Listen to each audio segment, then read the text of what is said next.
Welcome back into another episode of the Believe in Georgia Tech podcast. I am your co-host, or I guess today I'll be your host. RJ was not able to be with us today as we do our fall camp preview, so it'll be a little solo pod. So if I'm your least favorite co-host and you get tired of me talking, this is not going to be the episode for you. But appreciate anybody that's joining in. Football is just around the corner. I don't want to say football is back, like it's kind of back, like fall camp is here. We're still about 4 weeks away from the season opener against Colorado. But Georgia Tech reported to camp today. They're going to start practice tomorrow. I will be there.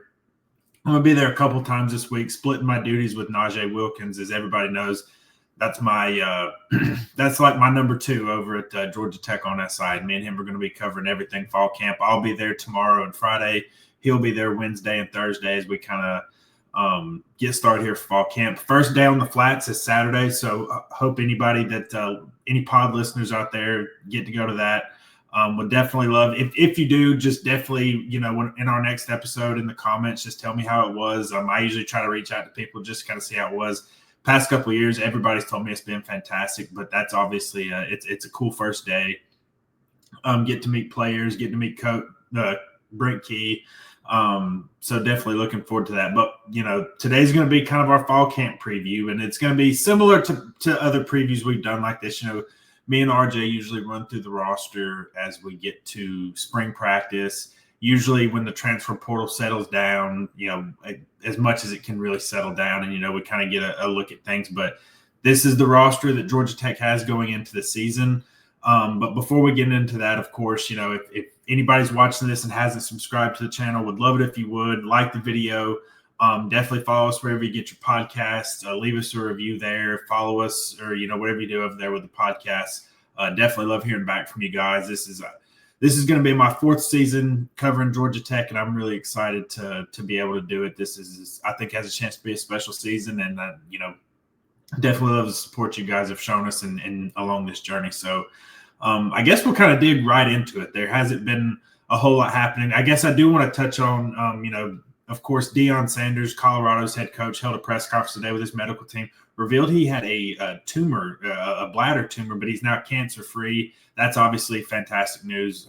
There was a lot of, speculation about what the press conference was going to be about, but it's great news that, that is gone, and he said he's going to continue coaching. He should be on the sidelines when Georgia Tech and Colorado face each other on August 29th. Obviously, that team's going to be fired up. We're going to get more and more into Colorado prep, as the season opener gets closer. But I guess let's just kind of start today with the most important position on the field, and that's quarterback. When me and RJ have done our roster previews or reviews or what have you, we kind of – I hate doing it, but we kind of we don't say too much about quarterback, and it's – I'll try to expound on it a little bit more here. Obviously Haynes King, Aaron Philo, they have as good of a quarterback room as you're going to find in the ACC. I don't know if I don't know if I would say in the country. I think it's right up there. I don't know every program's QB situation. I'm obviously mostly dug in with Georgia Tech. I try to get a little bit of a look nationwide, but obviously Brent Key believes that. He has said it a lot. He repeated it in the spring, has said it over and over. I think the main thing here is Haynes King staying healthy, and that's kind of the overarching theme of fall camp. And this is probably going to be a phrase I'm going to say a lot in this episode, and you may get sick of. But the number one thing coming out of fall camp, it's same as spring practice, is stay healthy. No major injuries, because you had some players get some early season injuries, and you don't want it to affect them. You obviously don't want that to happen to Haynes King, just with his style of play, how physical he is. Even if you love Aaron Philo, you don't want to see Haynes King get banged up. Jamal Haynes, was dinged up a little bit last year. Kyle Eifert, just some important players were dinged up last year, and you just don't want to see that. So the main thing with fall camp, just an overarching thing, is stay healthy. Have your best 22 out on the field when you face Colorado on August 29th, and just have everybody ready to go. As far as quarterback goes, look, Haynes King is one of the best quarterbacks in the country. He's one of the most experienced quarterbacks in the country.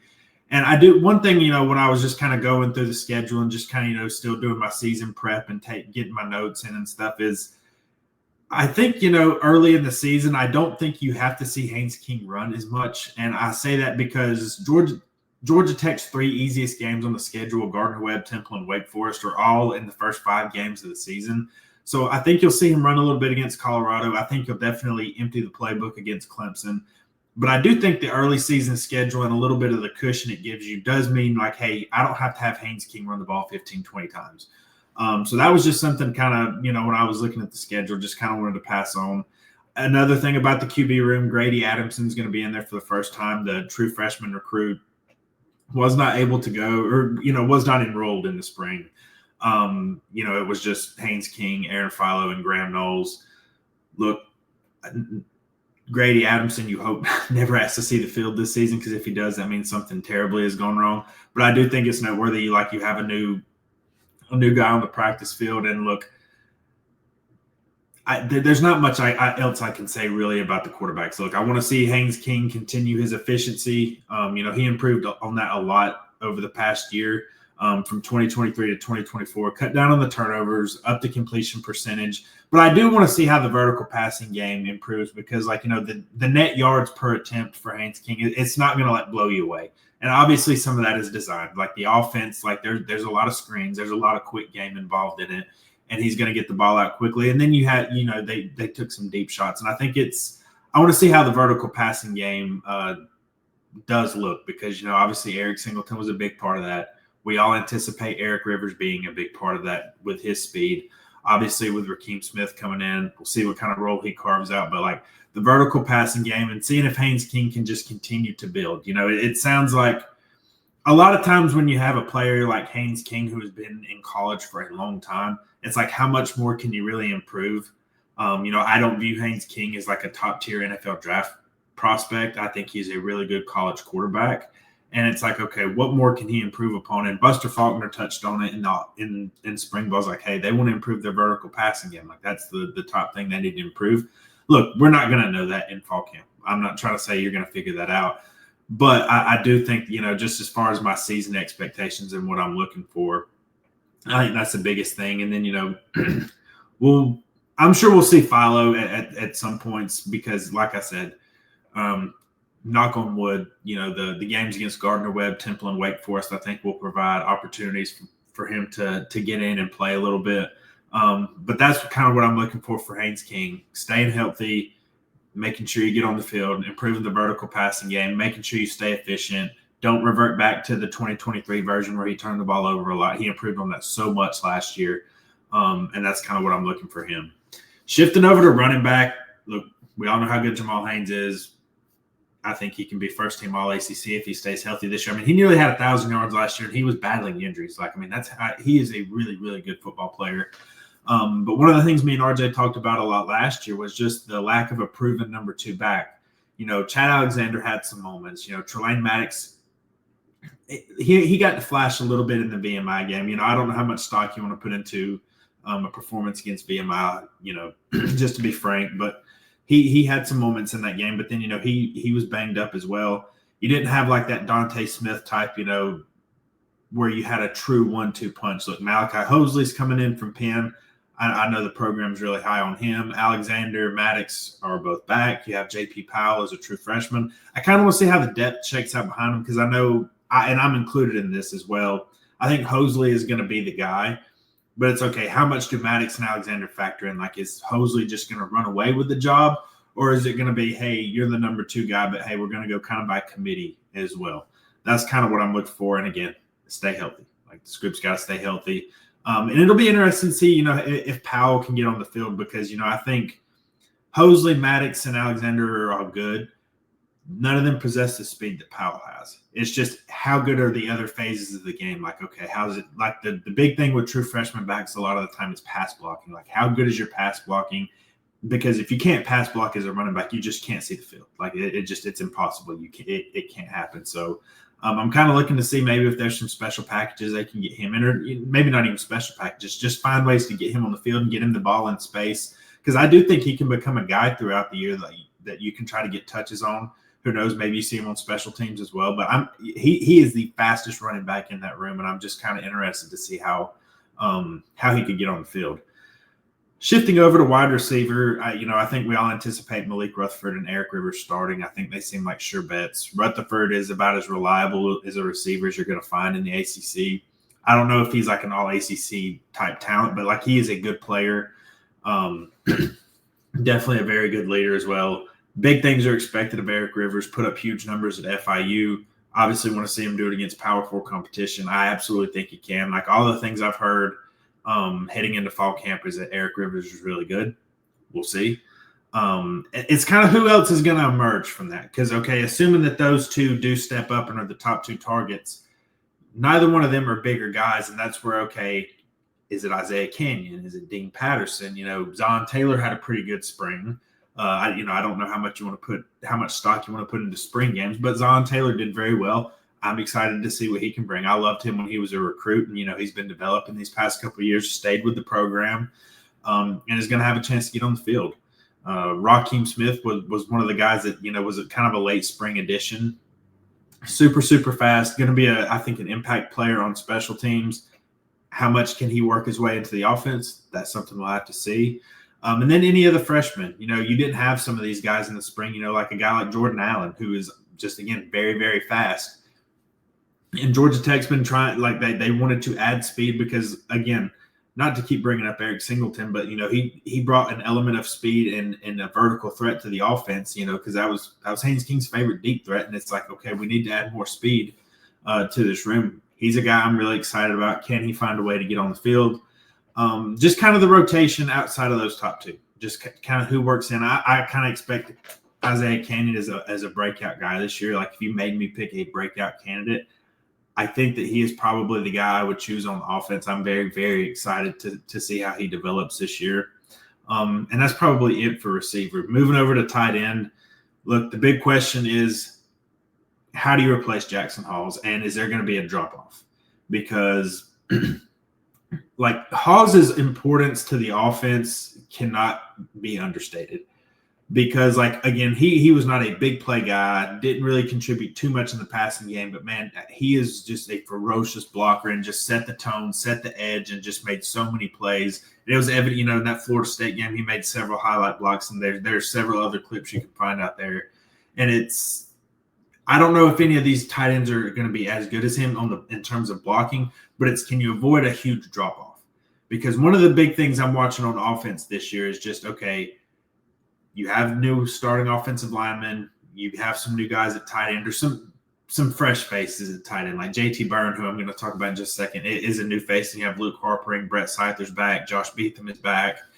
So it's just, okay, how is the drop-off in terms of blocking? Is there any?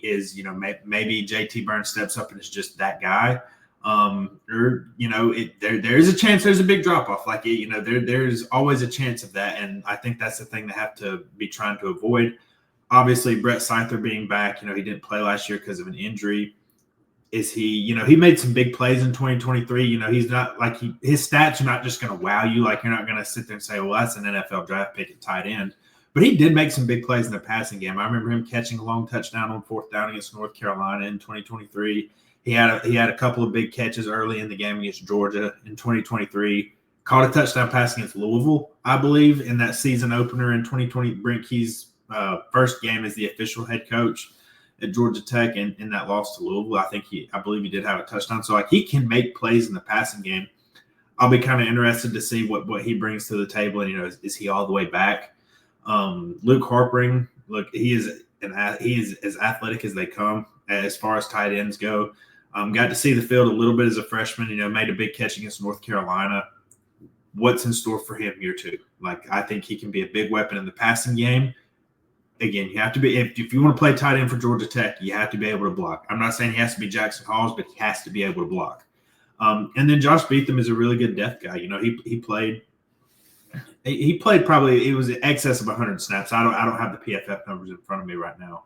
But he was a really good depth piece, can kind of do it all. Maybe not like elite at one thing, but he can really do everything pretty well and can be just a reliable guy to have on your team. I don't expect any true freshmen to really play here. It's just, again, relying on true freshmen is such an important position in your offense. That's just kind of tough. And I think that those 4 guys are really solid, and you're going to see them on the field the most. Now, the most probably watched position, at least for me, going into fall camp on offense, is the offensive line. Look, you can start off by Keelan Rutledge is an all-ACC guard. Joe Fusile, I think, could be that.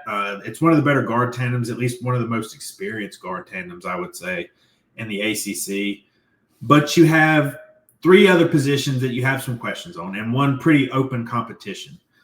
Look, I expect Harrison Moore to take over at center. He got to play a little bit as an extra lineman last year. I know they're super, super high on him. I know Fusel and Rutledge both praised him a lot. And, it can be kind of different, when you're working with Weston Franklin over like a few years. Like Weston Franklin played a lot of football at Georgia Tech. And it's like, okay, now you have a new guy in the middle. Like, what's it like playing with him? And I know both Rutledge and Fusel were both really, really high on Harrison Moore as a center.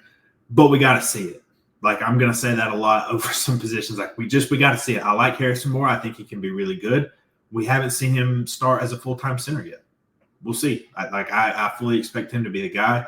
Look, we saw Ethan McKinney play a little bit at left tackle. He started the season in 2023 as a true freshman. Played a little bit last year. I know was a little bit banged up too.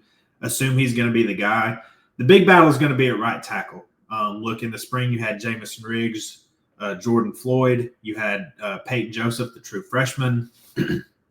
But now you went out and added a couple of spring transfers, Malachi Carney from South Alabama, William Reed from Princeton. I expect it to be one of those two guys. If you made me pick, I would just pick Carney. That's not based on any info. That's just kind of just a gut feeling. And it could be wrong. I could be very wrong. And, who knows? Maybe Riggs, has developed a little bit this summer, learned a little bit, and is ready to take the mantle. I still think they obviously believe in Jamison Riggs as a player. Maybe he's just not ready this year. And maybe Carney or Reed could just be stopgaps, and then one of them can be a backup tackle. I know a lot of attention's probably going to be paid to Josh Petty.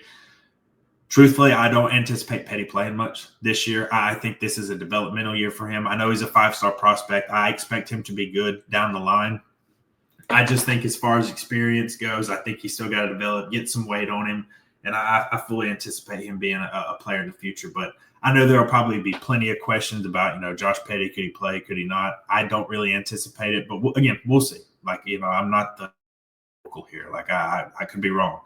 But right tackle is the position that I'm really going to be zoned in on. I'm going to be watching in practice, what little we can watch in practice. And look, I've said it before, over the course of the summer, the spring, like I do think Brent Key and Jeep Wade have a good track record, and they do deserve the benefit of the doubt.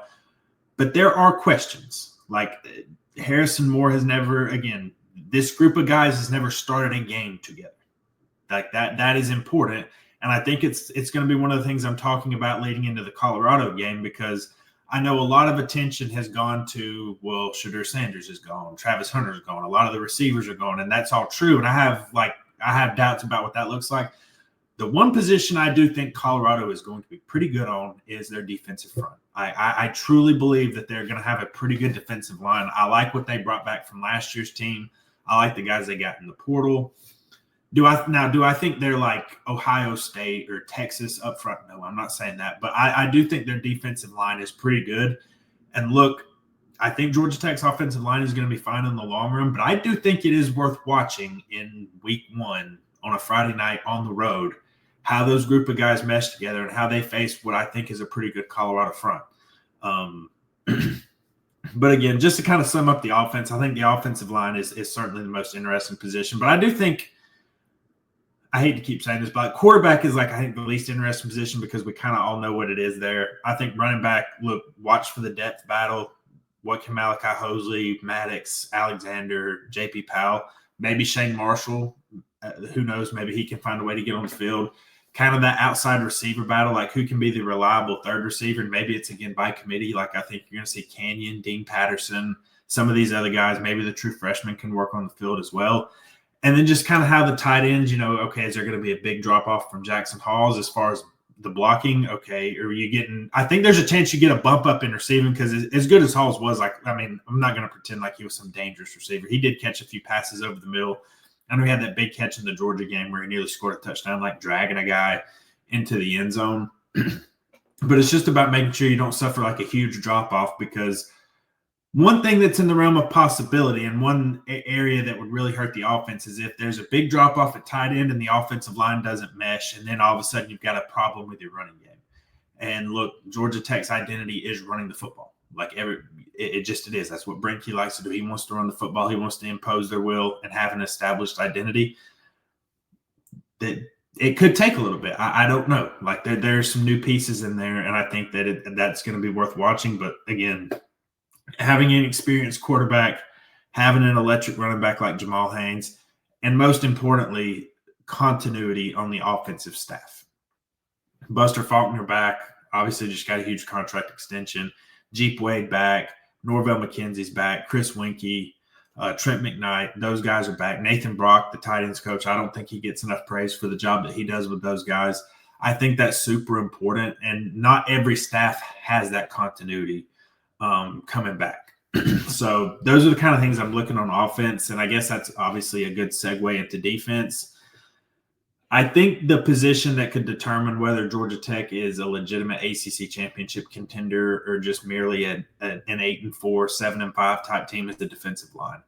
I don't expect Georgia Tech to have one of the best defensive lines in the country, but I don't know how their defensive line is going to look, because you have Jordan Vandenberg coming back, and then there's going to be a lot of new faces. On the edge, obviously, look, there's been a lot of hype around Braden Manley. We'll have to see it. I believe in him. I thought that was a sneaky good get from the FCS level. Now he's got to play against Power 4 competition, so we got to see it. Guys like Ronald Triplett, AJ Hoffler, other transfers. I'm super high on Montre Bradford. I know when I put out the depth chart projection on defense, I know some people questioned me putting him as a starter. I really do think he's going to become a starter this year. I could be proven to be an idiot. That it would not be the first time and it will not be the last time, but I'm a big believer in him and seeing what he could do. And so we'll see what happens. But I think there's a mixture of the transfers and then the young guys on the edge like Bradford, Jordan Boyd. I'm pretty high on Andre Fuller as well. Who steps up? Like, it's just Triplett, was not he was a really solid pass rusher. If you look at the PFF grades, didn't play all the snaps. It wasn't like he was an every down player. AJ Hoffler, again, was a depth rotation guy at Clemson who didn't see the field a ton. Like, he saw it a little, didn't see it a ton. And then, we haven't seen much from Bradford. Fuller obviously has not played at all. And Jordan Boyd as well. Can you get a couple of those guys to hit and be solid players? And then on the interior, I think Matthew Alley, I feel a little bit better about the interior than I do the edge, because like I've seen Matthew Alexander play against Power 4 competition at UCF, was a pretty good player. I like having Akilo Stone back as much as anyone. I think he's a good player. And then kind of the other guys as well, like, can Christian Garrett step in and play? Jason Moore, he played, between 150, 200 snaps last year, graded out pretty well on PFF.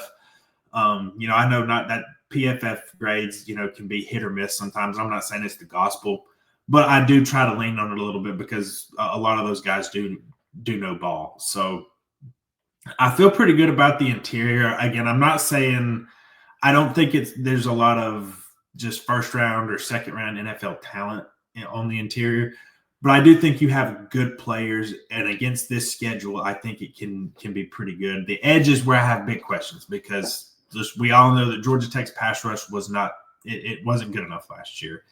And it cost them in some games. With the Syracuse game was, they couldn't touch Kyle McCord, and I know he was getting the ball out super quickly in that game as well, but it just wasn't good enough. And then, kind of in the second half of the Georgia game, they weren't getting to Carson Beck enough, and he was, able to do some things, and just some other games as well. Like it flat out, they just didn't have one of the better pass rushes. I think the interior is going to be fine, and I think will allow them to kind of stay above as far as the run defense, because that's where Georgia Tech's run defense from 2023 to 2024 was just night and day. Like, it was just a whole lot better. Like, they were able to stop the run pretty consistently, didn't give up a ton of big plays, but up front rushing the passer was a big weakness. Transition into linebacker, I really like the top six that this group has. It's experienced. Obviously, Eford's back. I think one of either Melvin Jordan or EJ Lightsey is going to be the other starter. I like Kamen Spalding. Hasn't played at the Power 4 level, but I at least like him as a depth guy. Then it'll be like, okay, what can Tajay Butler do as a sophomore? And then, can Jackson Hamilton, is he just a depth guy, or maybe he can offer a little bit more? But you have 6 guys that I think are really solid in terms of experience. I think you're going to see him rotate in.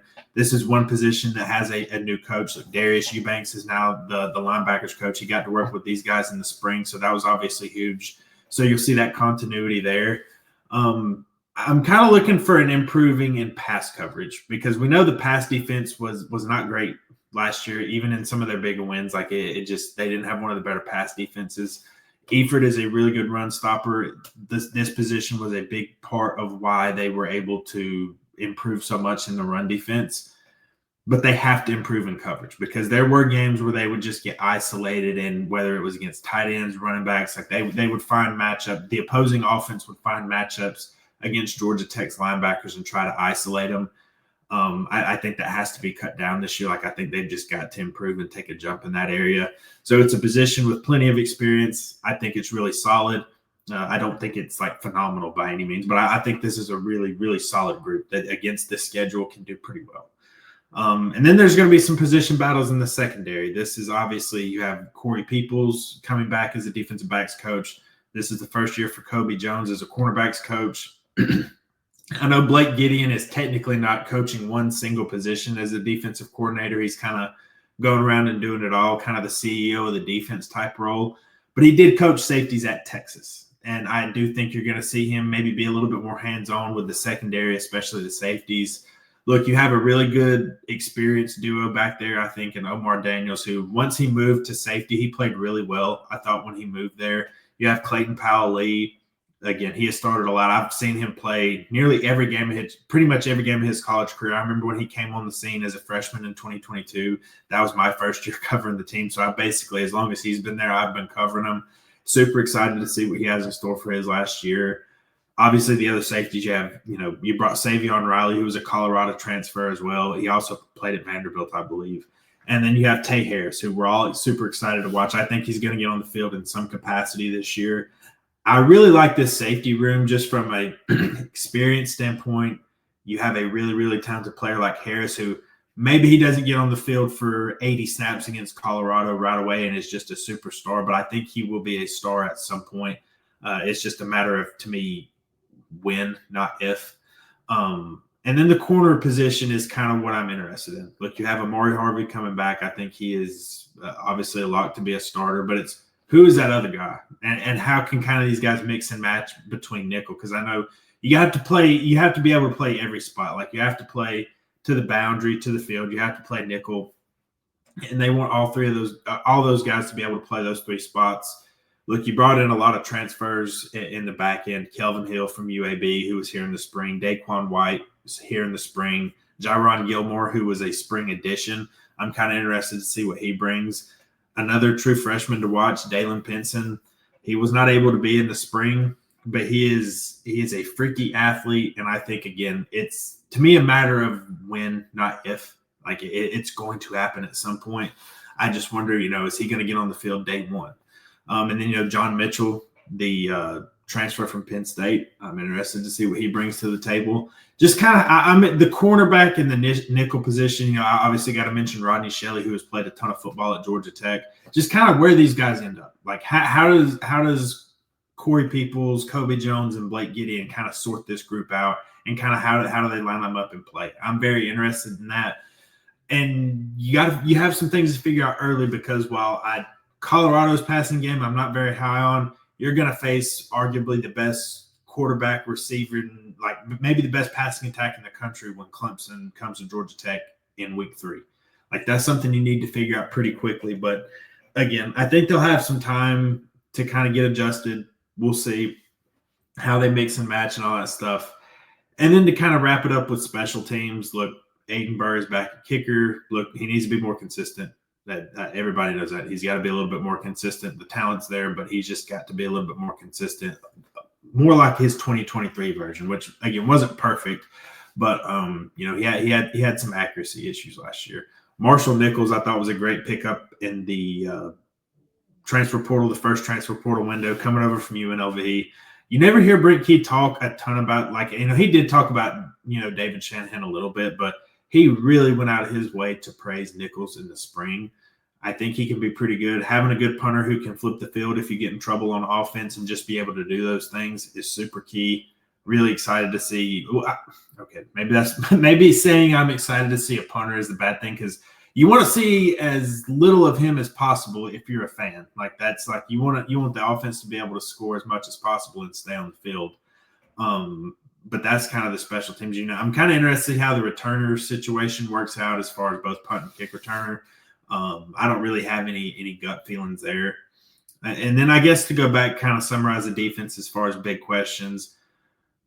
That they're at nearly every spot, I think. Look, I was big on the hire of Blake Gideon. I thought it was a good hire. He's never been a defensive coordinator before. Like, we're about to see Blake Gideon in action, and at least with Tyler Santucci, like, you had a good track record of him at Duke, and he was a pretty good coordinator. And basically what you saw from him at Duke and his other stops, like, that's what you got last year. Like, they were able to stop the run, had a little bit of trouble rushing the passer, allowed some big plays in the passing game.